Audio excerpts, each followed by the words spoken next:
हमारी संस्कृति, हमारी पहचान। यज्ञ, योग, आयुर्वेद सदा रहे हमारे साथ। भारत के प्राचीन ग्रंथों एवं आधुनिक विज्ञान का दिव्य संगम, यज्ञ महिमा।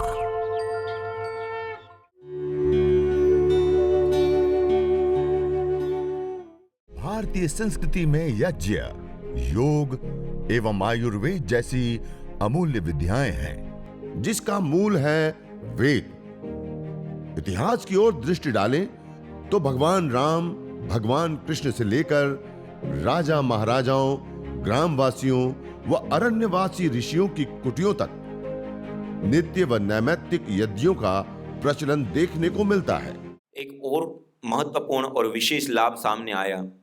हम जिस वायु के समुद्र में श्वास लेते हैं उसमें दो प्रकार के पार्टिकल होते हैं। एक होते हैं एनायन और कैटायन, धन आवेशित कण और ऋण आवेशित कण।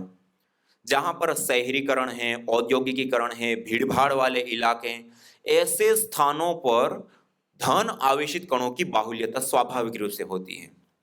उस वायुमंडल में जब हम रहते हैं तो उस पार्टिकल का प्रभाव हमारे शरीर के ऊपर विशेष रूप से पड़ता है और हमारे शरीर के अंदर ब्लड सीरोटोनिन की मात्रा में भारी चेंज आते हैं, जिसके परिणाम स्वरूप हमारी पूरी बॉडी एसिडिक हो जाती है, अम्लीय हो जाती है। कैसी हो जाती है?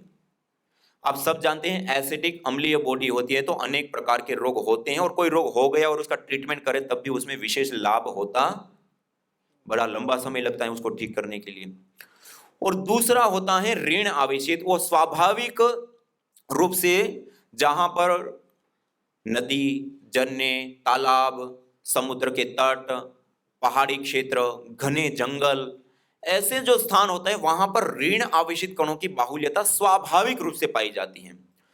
उसमें जब हम रहते हैं और जाते हैं तो उसके दो लाभ विशेष होता है। एक, वो हमारे हार्मोन्स को चेंज कर देता है, स्ट्रेस हार्मोन्स को एकदम से डाउन कर देता है, गुड हार्मोन्स को बढ़ा देता है। आप सब लोगों ने देखा होगा, कहीं आप नदी के किनारे या झरने हो या समुद्र के तट पे जाते हैं या घना जंगल हो, ऐसे स्थान पे जाते हैं तो एकदम से प्रफुल्लता आती है, स्फूर्ति आती है, ताजगी सी लगती है, मानसिक रूप से एक शांति सा और एक अलग फीलिंग आती है नहीं आती है?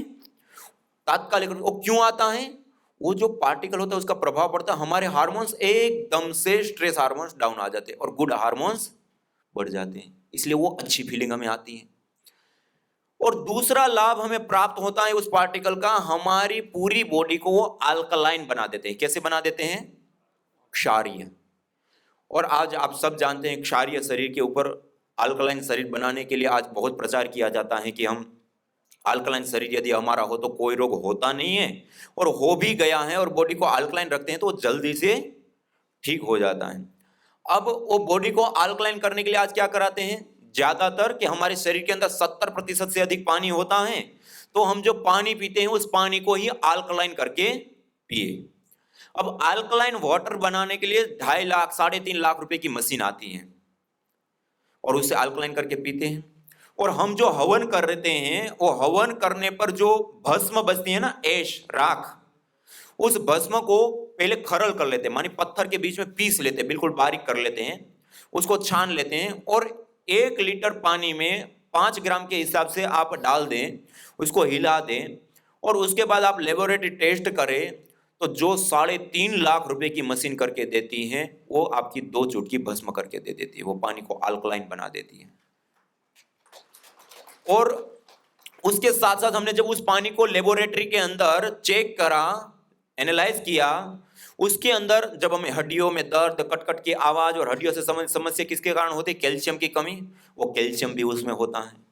आयरन, जिंक, पोटेशियम, मैग्नीशियम, ये जो खनिज हमें चाहिए वो खनिज भी उस पानी के अंदर आ जाते हैं, यज्ञ की भस्म।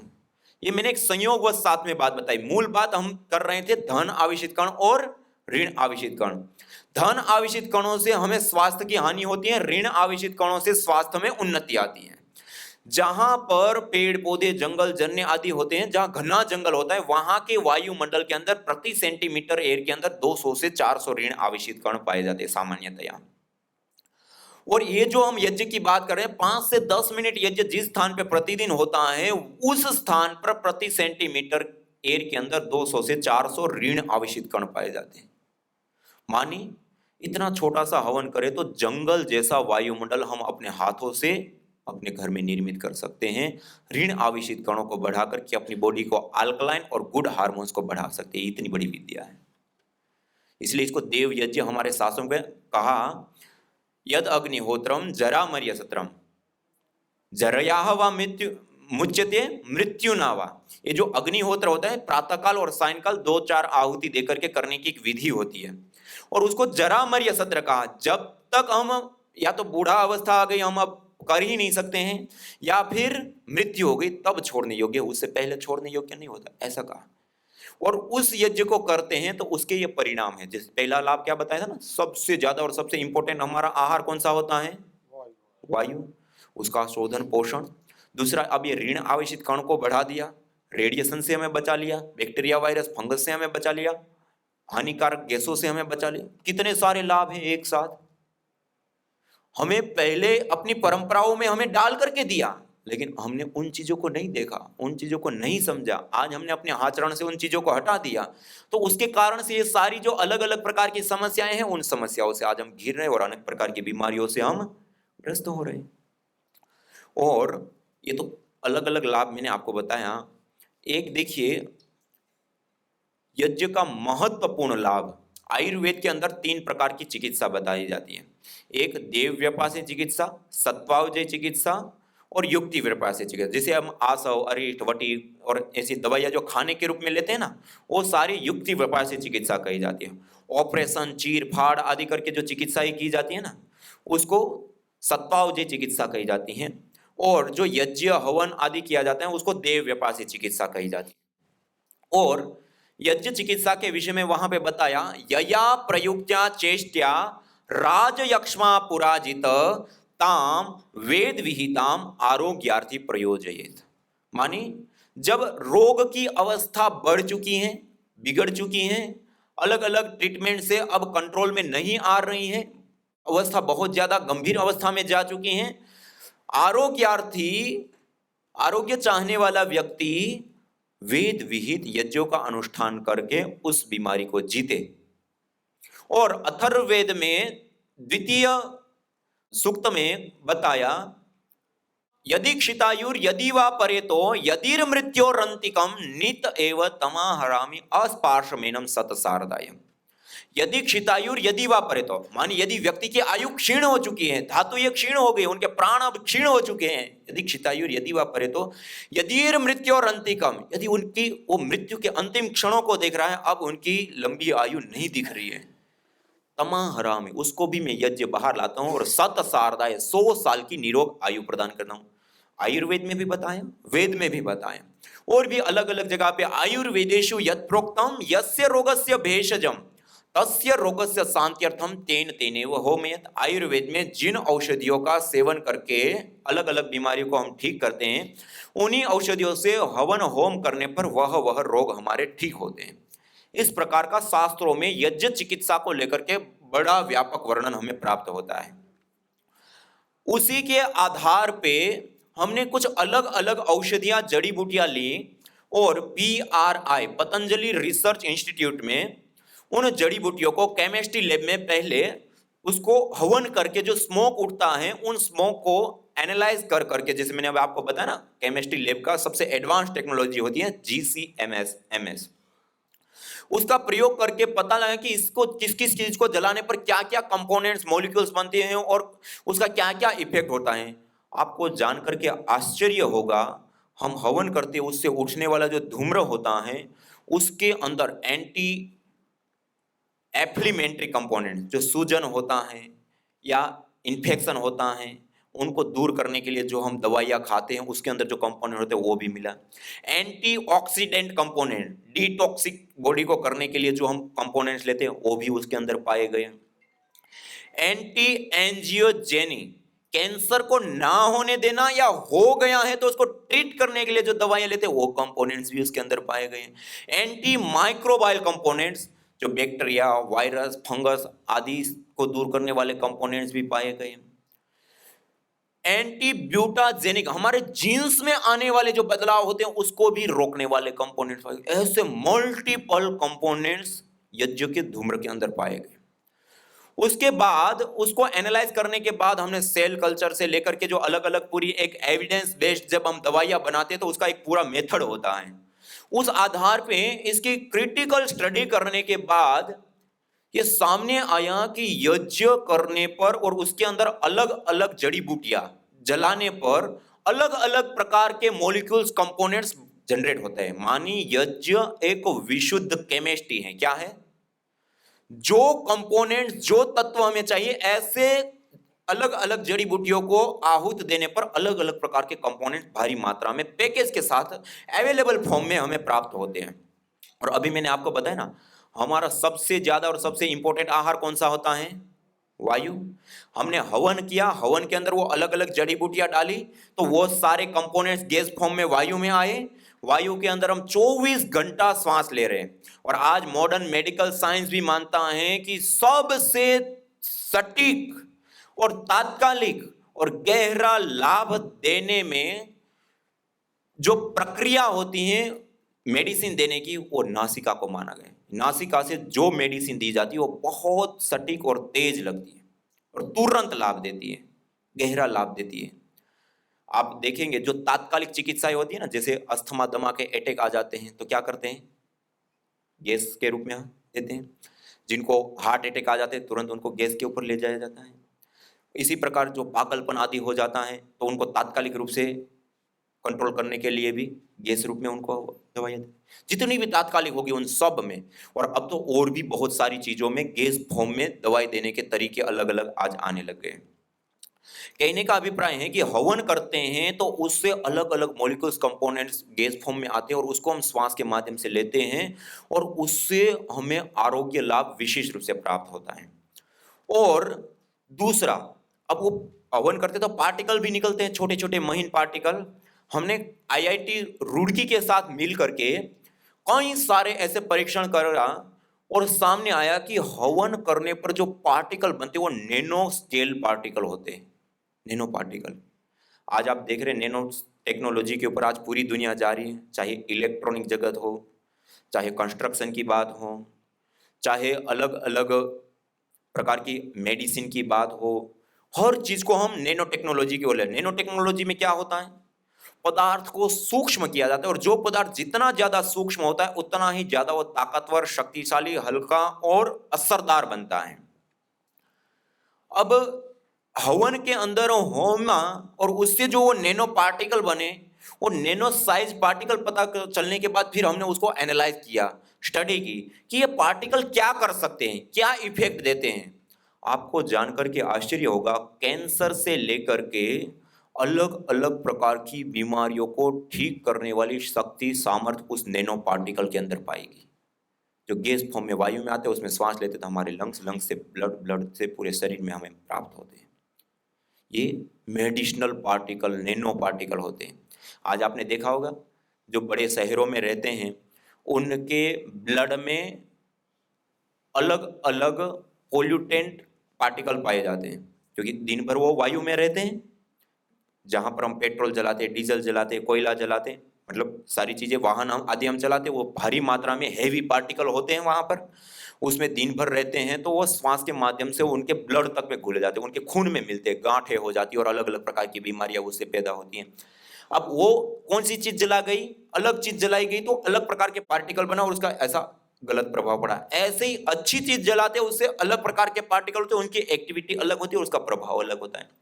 ऐसे ही धूम्र जो होता है, धूम्र के अंदर भी अंतर होता है। सामान्य रूप से व्यक्ति धूम्र एक ही चीज को नापता है, धूम्र अलग होता है। कौन सी चीज रॉ मटेरियल है, रबर जलाओगे तो अलग आएगा, प्लास्टिक जलाओगे तो अलग आएगा, जड़ी बूटियां जलाओगे तो अलग आएगा, कपड़े जलाओगे तो अलग आएगा। हर चीज का जो रॉ मटेरियल क्या जलता है उसके आधार पर उसकी गैसें भिन्न भिन्न बनती है। सारा धूम्र एक नहीं होता है, हर एक धूम्र अलग होता है और उसका अलग प्रभाव है। अच्छी चीज है तो अच्छा मिलेगा, बुरी चीज है तो बुरा मिलेगा। तो कहने का अभिप्राय है कि जो हम यज्ञ परंपरागत तरीके से हम करते हुए आ रहे हैं, यदि आज हम अपने आचरण में लाए, अपने व्यवहार में लाएं, तो ये कितने अभी तक तो मैंने जो लाभ बताए सारे साइंटिफिकली बताए, जितने भी रिसर्च में सामने आए वो बताएं। इससे अतिरिक्त और भी बहुत सारे लाभ हो सकते हैं, और भी रिसर्च करेंगे तो उसमें भी हमें प्राप्त हो सकते हैं। लेकिन कहने का अभिप्राय है कि ये यज्ञ केवल मात्र भौतिक लाभों के लिए ही नहीं है, भौतिक के साथ साथ अदृष्ट और आध्यात्मिक लाभों को भी देने वाला होता है। और सबसे बड़ा पहलू यज्ञ का होता है, हमारे शास्त्रों ने प्रकृति के साथ जोड़ करके उसको देखा है। किसके साथ जोड़ करके? हम अग्नि, वायु, जल, पृथ्वी, आकाश, इन 5 तत्वों का हम भरपूर प्रयोग लेते हैं। इन 5 तत्वों से ये हमारा तन बना है, इन 5 तत्वों से ये सारा पर्यावरण और ब्रह्मांड भूमंडल बना है। इन्हीं 5 तत्वों के बीच में हमारा जीवन चलता है, इन्हीं 5 तत्वों में विलीन हो जाता है। ये 5 तत्व यदि स्वस्थ रहते हैं, संतुलित रहते हैं, तो हमारा स्वास्थ्य भी उत्तम रहता है, स्वस्थ रहता है, और ये प्रकृति में भी कोई उत्पात नहीं होते हैं। यही 5 तत्व यदि असंतुलित हो जाते हैं, बिगड़ जाते हैं, तो हमारे शरीर के अंदर भी अलग अलग प्रकार के उपद्रव, बीमारियां आदि होती हैं, और इस प्रकृति के अंदर भी अलग अलग प्रकार के उपद्रव, कभी बाढ़, कभी अतिवृष्टि, अनावृष्टि, भूकंप, कोई अलग अलग प्रकार की प्राकृतिक आपदाएं पैदा होती हैं। मानी कहने का अभिप्राय है कि 5 तत्व यदि संतुलित रहे तो हमारा जीवन भी संतुलित चलेगा और ये प्रकृति भी संतुलित चलेगी। और वो 5 तत्व असंतुलित हो तो दोनों ही असंतुलित हो जाएंगे, दोनों को पीड़ा मिलेगी। और अयम यज्ञो भुवनस्य नाभिकः, यज्ञ ये संपूर्ण चराचर भूमंडल ब्रह्मांड की नाभि के केंद्र के रूप में देखा। जैसे माता के गर्भ में शिशु होता है तो उसका पोषण नाभि के माध्यम से पोषण और संवर्धन होता है, ऐसे ही इस 5 तत्वों का पोषण संवर्धन यज्ञ रूपी नाभि और केंद्र से होता है। और अथर्ववेद के 2 मंत्र में बताया, वसोह पवित्रमसि द्योरसि पृथ्वीरसि मातरिस्वानो धर्मोऽसि परमेण धाम्ना द्रिहस्व माह वार्माते यज्ञपतिम वार्षि। वसोह पवित्रमसि, यज्ञ पवित्रता का प्रधान हेतु है। वसोह पवित्रमसि द्योरसि, यह द्युलोक में स्थित होने वाला है, द्युलोक को संतुलित करने वाला है। द्योरसि पृथ्वीरसि, पृथ्वीलोक को भी संतुलित करने वाला है। मातरिस्वानो धर्मो, मातरिस्वान कहते हैं वायु को, वायु को भी वो संतुलित और स्वस्थ करने वाला है। मातरिस्वानो धर्मो से परमेण धामना त्रिहस्व, जिन जिन स्थानों पर यह यज्ञ होता है वो स्थान परम धाम बन जाते हैं। परमेण धामना त्रिहस्व, वो स्थान हमें बढ़ाने वाले, हमें आरोग्य देने वाले, स्वास्थ्य देने वाले हो जाते। परमेण धामना त्रिहस्व माहवार माते यज्ञपति वार्षित है। मनुष्य तू इस यज्ञ का कभी भी त्याग मत कर, अथर्ववेद में बताया। और कहने का अभिप्राय 5 तत्वों का शोधन, पोषण और संवर्धन करता है। और ये साइंटिफिक रूप से भी जो हम देखते हैं, जो अभी रिजल्ट सामने आए, जो पेपर पब्लिश हुए, जो चीजें सामने आई, जो मैंने रेडिएशन की बात बताई, बैक्टीरिया, वायरस, फंगस की बात बताई, सबसे इंपॉर्टेंट हमारा जो आहार होता है उसका शोधन पोषण की बात करें, या और भी जो हमने लाभों की बात की साइंटिफिकली, ये सबके लिए समान है। हम जब यज्ञ की बात करते हैं तो बहुत सारे लोग कहते हैं ये तो ब्राह्मणों का विषय है, ये पंडितों का विषय है, ये तो हिंदुओं का विषय है। ये जाति, मत, पंथ, संप्रदाय में बांटने वाली चीज नहीं है, ये सार्वभौमिक वैज्ञानिक पंथ निरपेक्ष कर्म है। एक केमिस्ट्री है कि ऐसा द्रव्य डालोगे तो ये बनेगा, इसमें रहोगे तो ये लाभ होगा, और गलत चीज डालोगे तो गलत बनेगा और उससे गलत हानि होगी। यज्ञ एक वैज्ञानिक कर्म है, तो इसको मत, पंथ, संप्रदायों में, समुदायों में बांटने की नहीं, अपनाने की आवश्यकता। और क्या हम सब केवल वायु के अंदर ब्राह्मण लोग, पंडित लोग ही श्वास लेते हैं? क्या बैक्टीरिया, वायरस, फंगस उसी को लगते हैं? रेडिएशन उसी को लगता है? हम सबको लगता ही नहीं लगता है? लगता है ना, तभी तो मास्क लगाया है।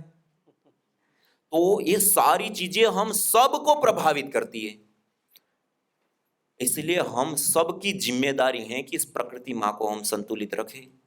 और वो काम किसी माध्यम से संपन्न होता है तो यज्ञ से होता है। चाहे किसी भी जाति, मत, पंथ, संप्रदाय को मानने वाला व्यक्ति हो, युवा हो, बालक हो, वृद्ध हो, स्त्री हो, पुरुष हो, अमीर हो, गरीब हो, किसी भी देश में रहने वाला व्यक्ति हो, हम सब समान रूप से इन सारी चीजों से प्रभावित होते हैं। एक ही धरती पर विचरण करते हैं, एक ही वायु में श्वास लेते हैं, एक ही जल का पान करते हैं, एक ही आकाश मंडल के नीचे बसते हैं, एक ही सूर्य की रोशनी लेते हैं, समान रूप से प्रयोग लेते हैं, नहीं लेते हैं? तो इस प्रकृति का संतुलन करना हम सबकी जिम्मेदारी है, नहीं है? करना चाहिए। वो किसी माध्यम से संपन्न होता है ना, तो यज्ञ से संपन्न होता है। इसको देव ऋण कहते हैं। क्या कहते हैं? जैसे किसी से हमने पैसा लिया और वापस ना लौटाए तो हम क्या हो जाते हैं? ऋणी हो जाते हैं ना। क्या हो जाते हैं? ऋणी। माता पिता ने हमें पाला पोसा पढ़ाया बड़ा किया, तो अब हम माता पिता के क्या हो गए? ऋणी। ऐसे ही अग्नि वायु जल पृथ्वी सूर्य चंद्र ये सब हमें दे रहे हैं ना। वायु देवता प्राण दे रहे, जल देवता जीवन दे रहे, सूर्य देवता रोशनी दे रहे, इन सब से हम ले रहे हैं, वापस क्या लौटा रहे हैं? कुछ नहीं। तो हम उन देवताओं के क्या हो गए? ऋणी। इस देव ऋण से उऋण होने का सबसे बड़ा साधन माध्यम भी यही यज्ञ है, इसलिए इसको कहा जाता है देव यज्ञ। क्या कहा जाता है? देव यज्ञ। इस प्रकृति में।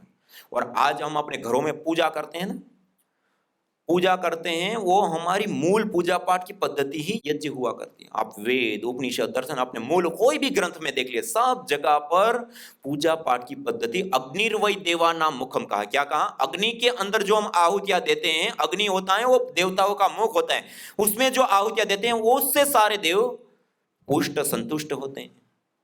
और आज हम क्या करते हैं? बहुत अच्छे अच्छे लड्डू बनाएंगे, अच्छी अच्छी मिठाइयां बनाएंगे, भगवान के सामने रखते हैं, और खा कौन जाते हैं? हमने देव पूजन किया, खुद खा गए। इसलिए अग्निर्वै देवानाम, अग्नि जो होता है ना वो देवताओं का मुख, तो अग्नि में आहुति देकर के फिर खाते हैं। आप अपने दादा दादी को देखे होंगे, भोजन पकाने के बाद अग्नि में आहुति देते हैं, उसके बाद वो भोजन करते हैं। ये वास्तविक पूजन है, पहले देवताओं को देने वाले। और उसके साथ साथ ये पुण्यों को भी प्रदान करता है। यज्ञ करने पर पुण्य भी अथाह मिलते हैं, यज्ञ करने से हमारे सुसंस्कार बढ़ते हैं, यज्ञ को करने से हमारा आरोग्य अच्छा रहता है। तो ये कई सारे अलग अलग लाभ इस यज्ञ के साथ जुड़े हुए हैं। इसलिए वेदों में कहा सूचि जीवो अग्नि सहस्रारंभ, पवित्र ज्वाला वाली यज्ञाग्नि हमें हजारों हजारों लाभ प्रदान करती हैं। तो ये 5 से 10 मिनट में संपन्न होता है। कौन से यज्ञ मैंने आपको बताया? देव यज्ञ और चिकित्सा यज्ञ। ये 2 यज्ञ ऐसे हैं जिसके लिए हमें कोई व्यक्ति विशेष की आवश्यकता पहले तो नहीं होती है, और दूसरा 5 से 10 मिनट का समय चाहिए, और 3 चीजें चाहिए, सामग्री, समिधा और गाय का घी। इतनी चीजें हैं तो हम ये यज्ञ कर सकते हैं, और इस यज्ञ को करते हैं तो इतने सारे लाभ होता है। आप बताइए, मनुष्य जीवन का कोई भी एक कर्म जो 10 मिनट में किया जाए और इतने लाभ हो, है कोई? इसलिए हमारे शास्त्रों में कहा यज्ञो वै श्रेष्ठतमम कर्म। मनुष्य के द्वारा किए जाने वाले जितने भी कर्म हैं, उन कर्मों में सबसे श्रेष्ठ और उत्तम कर्म के रूप में यज्ञ को देखा है। आप स्वामी यज्ञदेव करके YouTube चैनल है, उसमें यज्ञ चिकित्सा अनुभव करके प्लेलिस्ट है। आप उस प्लेलिस्ट के ऊपर कुछ वीडियो देखेंगे ना, आपको आश्चर्य होगा कि ऐसे ऐसे चमत्कारी लाभ कि जो मतलब कोई आशा ही नहीं है जिनकी जीवन की, अब वो लोग भी खड़े हो, जो वेद में मैंने पहले मंत्र में बताया ना, ऐसी स्थिति वाले ठीक हुए। तो ये साइंटिफिकली भी है, वैज्ञानिक भी है, शास्त्रों में भी बताया है, और जिन्होंने प्रैक्टिकल अपनाया उन्होंने भी अनुभव किया। तो एक बहुत बड़ी विधा और विद्या है। तो आशा करता हूं कि आप सब लोग भी इस विद्या के साथ जुड़ेंगे। अधिक जानकारी के लिए आप yajya.divyayoga.com, yajya.divyayoga.com वेबसाइट है।